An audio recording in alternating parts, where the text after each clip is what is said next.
ایسے کبھی بھی نہیں ہوا کہ اللہ تعالیٰ نے کتاب اتار دی ہو اور بس آسمان سے اعلان ہوا وہ یہ کتاب ہے، اس کو پڑھتے رہو کرتے رہو۔ اللہ تعالیٰ نے رجال بھی بھیجے، کتاب بھی بھیجی۔ کتاب سے علم حاصل کرو، رجال کے توسط سے، رجال کی صحبت میں رہ کر اپنا مزاج دینی بناؤ، اپنے اندر دین پیدا کرو۔ ہمارے بزرگ گزرے ہیں، حضرت حاجی امداد اللہ صاحب مہاجر مکی نور اللہ مرقدہ، وہ فرمایا کرتے تھے کہ دین تو صحبت سے آتا ہے، دین تو صحبت سے آتا ہے۔ آج ہمارے معاشرے میں ہم مسلمانوں نے دین کو حاصل کرنے کا جو ذریعہ بنایا ہے وہ بنایا ہے گوگل، یوٹیوب کو، فیس بک کو، واٹس ایپ کو۔ دین کو حاصل کرنے کے یہ ذرائع آج اختیار کیے ہوئے ہیں لوگوں نے، تو گویا آج کے مسلمان کو صحبت میسر ہے فیس بک کی، آج کے مسلمان نے صحبت اختیار کی ہوئی ہے واٹس ایپ کی، آج کے مسلمان نے صحبت اختیار کی ہوئی ہے یوٹیوب کی۔ اب یوٹیوب کی صحبت میں رہنے والا کوئی بزرگ تو نہیں بنے گا۔ سمجھنے کی بات ہے کہ یوٹیوب کا زیادہ استعمال دین کے لیے ہے یا بدکاری کے لیے ہے؟ بولیے جی۔ بدکاری کے لیے۔ فیس بک کا زیادہ استعمال دین کے لیے ہے یا برائیوں کے لیے ہے؟ واٹس ایپ کا زیادہ استعمال دین کے لیے ہے یا برائیوں کے لیے ہے؟ ہمارے ایک بزرگ تھے حضرت مولانا محمد احمد صاحب بہاولپور کے، انتقال فرما گئے، اللہ تعالیٰ ان کی قبر پر کروڑوں رحمتیں نازل فرمائے۔ وہ فرمانے لگے کہ ایک دفعہ میرے پاس ایک وکیل صاحب آئے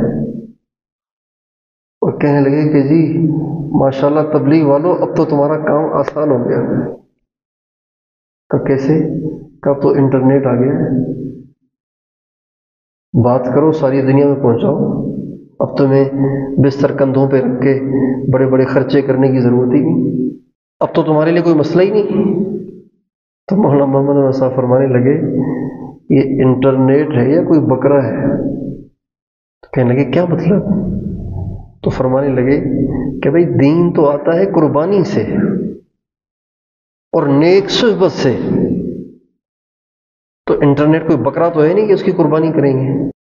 ہمارے ایک بزرگ تھے حضرت مولانا یوسف صاحب رحمۃ اللہ علیہ، وہ فرماتے تھے کہ کام مقصود نہیں، کام کی قربانیاں اور مجاہدے مقصود ہیں۔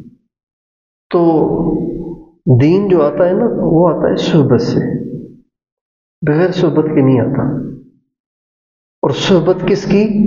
صحبت ان لوگوں کی جن کی زندگیوں میں خود دین ہو، جن کی زندگیوں میں خود دین ہے، ان کی صحبتوں سے دین آتا ہے۔ ہمارے ایک بزرگ کے حضرت مولانا جمشید صاحب ایک دفعہ وہ واقعہ سنانے لگے، فرمانے لگے کہ تھانہ بھون کی ایک مسجد میں ایک مسافر آیا، آ کے بیٹھا، تو پنکھے تو تھے نہیں، یہ ہاتھ والے پنکھے ہوتے تھے، گرمی کے موسم میں ہاتھ والے پنکھے سے ہوا لگاتے تھے۔ تو مسافر بیٹھا، پنکھا اٹھا کے آ کے وہ اپنے اوپر لگانے لگ گیا، جھلنے لگ گیا۔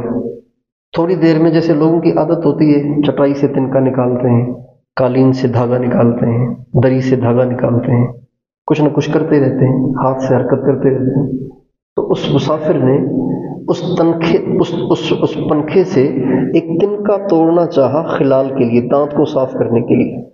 جب اس نے تنکا توڑنا چاہا نا، ابھی توڑا نہیں، توڑنے لگا تھا، تو اس تھانہ بھون کی مسجد میں ایک بچہ بیٹھا ہوا تھا، چھوٹا بچہ جس کو بولنا بھی نہیں آتا تھا، اس کو پورا بولنا بھی نہیں آتا تھا۔ جب اس نے تنکا توڑنا چاہا تو اس بچے نے کہا مسجد کا یعنی مسجد کا پنکھا ہے بھائی، یہ وقف کی ملکیت ہے، یہ وقف ہے، یہ کسی کی ملکیت نہیں ہے۔ اگر تم نے تنکا توڑ دیا تو اس کی معافی کس سے مانگو گے؟ اس کا تو کوئی مالک ہی نہیں ہے، قیامت کے دن پکڑے جاؤ گے۔ اس بچے نے یہ بات کی کہ جو بچہ ابھی بول بھی نہیں سک رہا، مسجد کا، ارے مسجد کا پنکھا ہے، تمہارا ذاتی نہیں ہے، کسی کی ملکیت نہیں ہے کہ اس کا تنکا توڑ کے پھر تم کسی سے معذرت کر لو، یہ تو مسجد کا ہے۔ جو مسجد کے پنکھے بلا ضرورت لوگ چلاتے ہیں، مسجد کی بجلیاں لوگ بلا ضرورت چلاتے ہیں، اور وضو خانے کا پانی دھواں دھار لوگ بہاتے ہیں، یہ قیامت کے دن ان کو فرض نمازیں دینی پڑیں گی، اور ان کے بچنے کی کوئی صورت ہی نہیں ہے، چونکہ جو کسی چیز کا مالک ہوتا ہے، آپ اس کا حق کھائیں گے تو اس کو ادا کرنے سے معاف ہو جائے گا، اس سے معافی مانگنے سے معاف ہو جائے گا، یا قیامت کے دن اللہ تعالیٰ اس مالک کو بلائے گا، اس مالک کو کہے گا کہ میں اس کی نمازیں تمہیں دیتا ہوں، تم اس کو معاف کرو، یا پھر اللہ اپنے کرم سے اس سے کہے گا میں تجھے جنت میں زیادہ دے دیتا ہوں انعامات، تم اس میرے بندے کو معاف کر دو۔ ایسے بھی ہوگا، لیکن پتہ نہیں کس کے ساتھ ہوگا، یہ نہیں کہہ سکتے۔ لیکن جس چیز کا کوئی مالک متعین ہی نہیں ہے تو اس کی تو بخشش کا کوئی صورت ہی نہیں ہے۔ مسجد کی ہر چیز وقف کی ہوتی ہے، مدرسے کی ہر چیز وقف کی ہوتی ہے، اس میں کوتاہی آخرت کی تباہی کا باعث ہے، آخرت کی بربادی کا باعث ہے۔ تو وہ بچہ کہنے لگا مسجد کا۔ پھر حضرت مولانا جمشید صاحب فرمانے لگے وہ بچہ کوئی بڑا نہیں تھا، کوئی پڑھا لکھا نہیں تھا، کوئی مسئلے نہیں آتے تھے اس کو، یہ بزرگوں کی صحبت کا اس بچے پہ اثر تھا کہ وہ بچہ بھی اس بات کو سمجھتا تھا کہ وقف کی چیز میں کوئی کوتاہی نہیں کرنی چاہیے۔ دین صحبت سے آتا ہے، صحبت کے بغیر نہیں آتا۔ حضرات صحابہ کو جو دین ملا وہ صحبت کی وجہ سے ملا، صحبت کی برکت سے ملا۔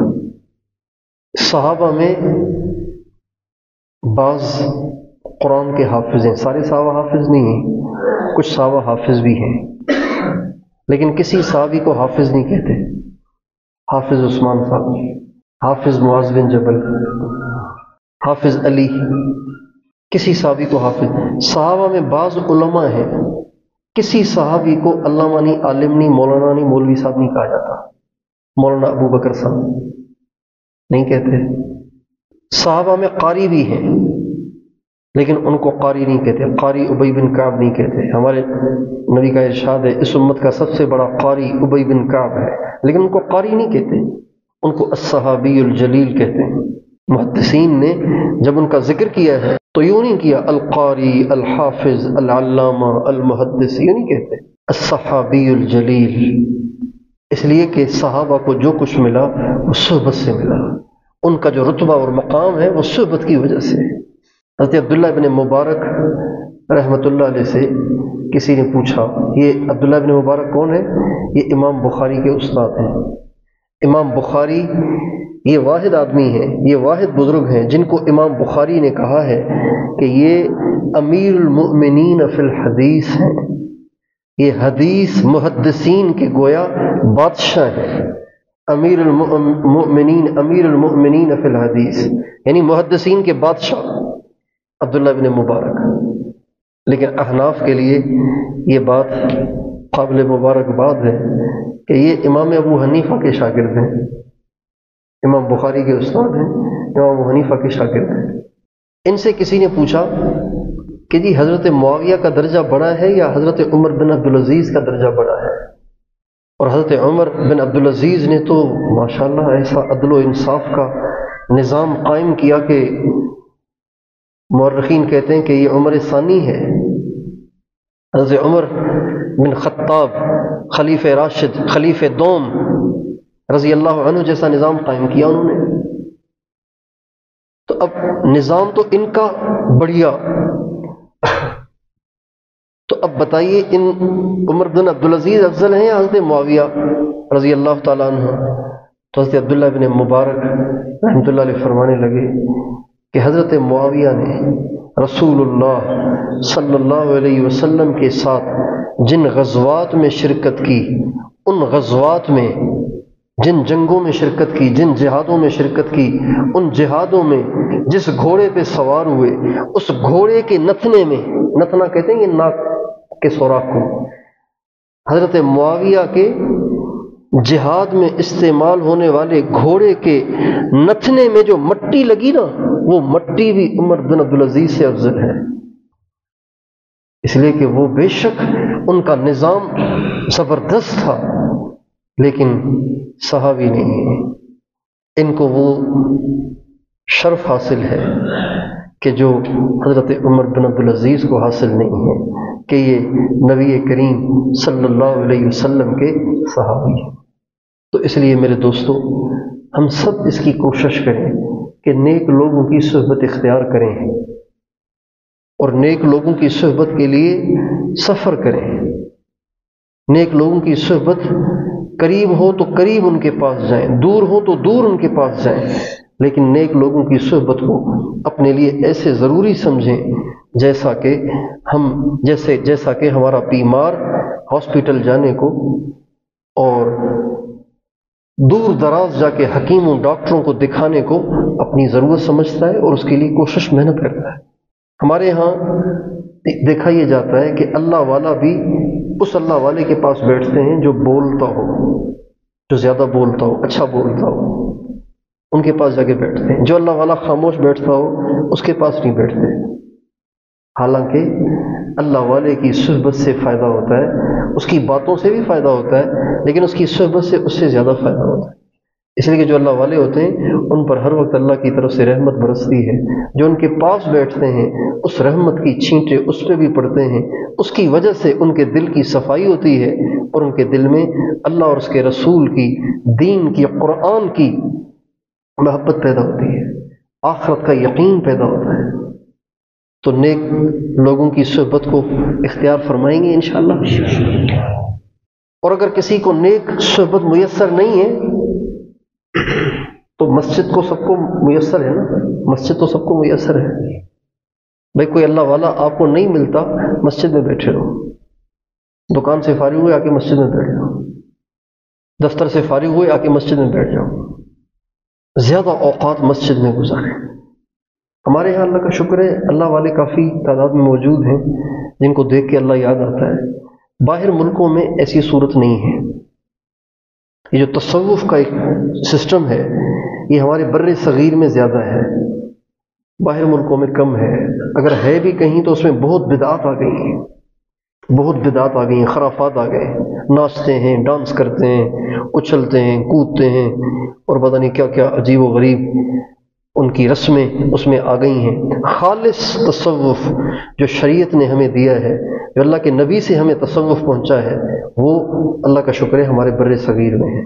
یہ ہمارے علماء کی قربانیاں ہیں جنہوں نے اپنے پیٹ کاٹ کے ہمارے پاس ہر چیز خالص دی ہوئی ہے، خالص تصوف بھی خالص اور علم بھی خالص، شریعت بھی خالص، طریقت بھی خالص، تبلیغ بھی خالص، سیاست بھی خالص۔ یہ ہمارے علماء کی قربانیاں ہیں، ان کا اخلاص اور ان کی محنتیں ہیں کہ ہمارے پاس ہر چیز خالص موجود ہے، ہمیں اس کی قدر کرنی چاہیے۔ تو باہر ملکوں میں جہاں یہ سسٹم نہیں ہے نا، تو وہاں پہ مسلمان، ہم نے دیکھا ہے کہ وہاں مسلمان مسجد میں بہت وقت گزارتے ہیں۔ ہم ایک ملک میں گئے، وہاں جمعے کے دن لوگ 10 بجے آ جاتے تھے۔ کتنے بجے آ جاتے تھے؟ 10 بجے آ کے مسجد میں بیٹھے ہوئے قرآن پڑھ رہے ہیں، مسجد میں بیٹھے ہوئے۔ یہاں تک کہ جو بچے اسکولوں میں پڑھتے تھے وہ آ کے ہوم ورک بھی مسجد میں بیٹھ کے کرتے، ہوم ورک کر رہے ہیں، ہوم ورک کر کے پھر قرآن اٹھا کے بیٹھے ہوئے قرآن پڑھ رہے ہیں۔